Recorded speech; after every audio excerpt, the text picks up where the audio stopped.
వైష్ణవ స్వాముల ప్రవచనాలు జరిగినప్పుడు ప్రత్యేకంగా కార్యకర్తలందరూ నామాలు పెట్టుకుని కనిపిస్తారు పవిత్రంగా. అంతేకాదు, ప్రవచనానికి వచ్చేవారందరికీ నామాలు పెడుతూ ఉంటారు. ఈ ప్రవచనానికి ముందు ఆ తర్వాత వీరు నామాలతో కనిపించరు. కానీ ఆ ప్రవచనాలు జరిగే 4 రోజులు వైష్ణవ భక్తులు అయిపోతారు. ఎందుకని? ప్రవచనం చెప్పే స్వామి మార్గదర్శకత్వం అది. ఆ 4 రోజులు వైష్ణవ తత్వం వారిలో విరాజిల్లుతుంది. ఇది ఓ ప్రముఖ వ్యక్తి సమాజం మీద చేయగల ప్రభావం. ఆ 4 రోజులు ఆ స్వామి సమక్షం పూతద్దం. వారి సముఖంలో ఓ సదాచారం సుసంపన్నం అవుతుంది.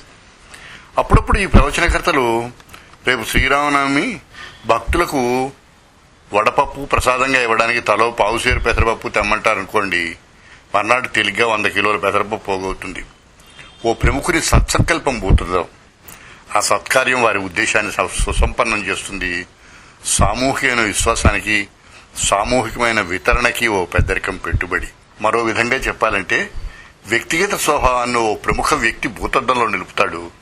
ఆ వితరణ విశ్వరూపం దాలుస్తుంది. ముస్లింల్లో ఎందరో మహానుభావులు ఉన్నారు. అద్భుతమైన గాయకులున్నారు, కవులున్నారు, కళాకారులున్నారు, ప్రవక్తలున్నారు, సౌందర్యవంతులైన నటులున్నారు, నటీమణులున్నారు. ఇది ఒక పార్శ్వం. కానీ కొందరినైనా తప్పుదారి పట్టించే ఛాందస్సులైన మత పెద్దలున్నారు.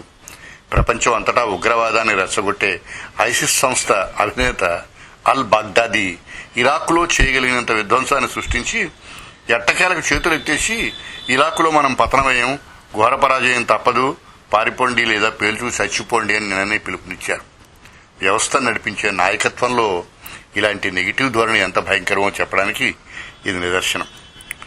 ఒక నాయకుని వాచాలత్వం, బాధ్యతారహితమైన ధోరణి, అకారణమైన అసహిష్ణుత, ఆలోచనారహితమైన ఆవేశం ఎంతటి దుష్పరిణామాలకు దారితీయగలదో గత 43 రోజులుగా అమెరికాలో మనం చూస్తున్నాం.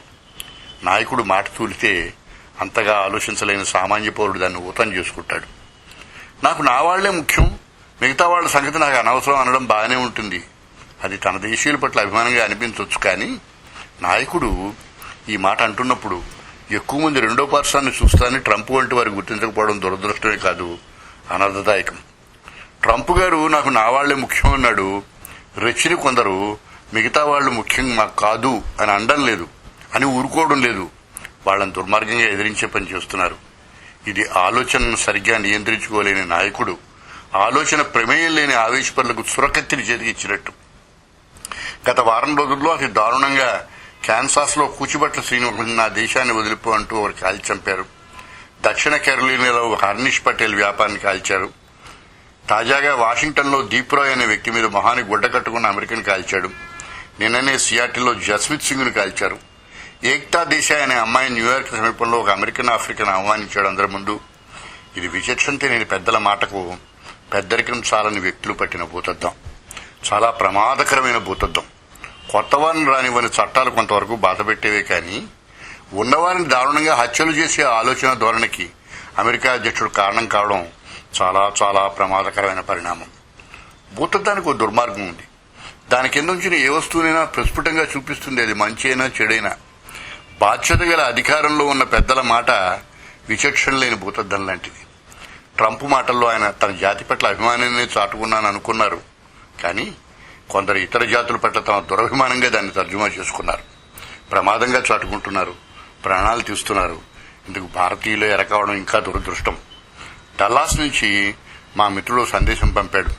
ఇక ముందు అమెరికాలో జీవనం భూతల స్వర్గం కాదు, భూతాల స్వర్గం అని.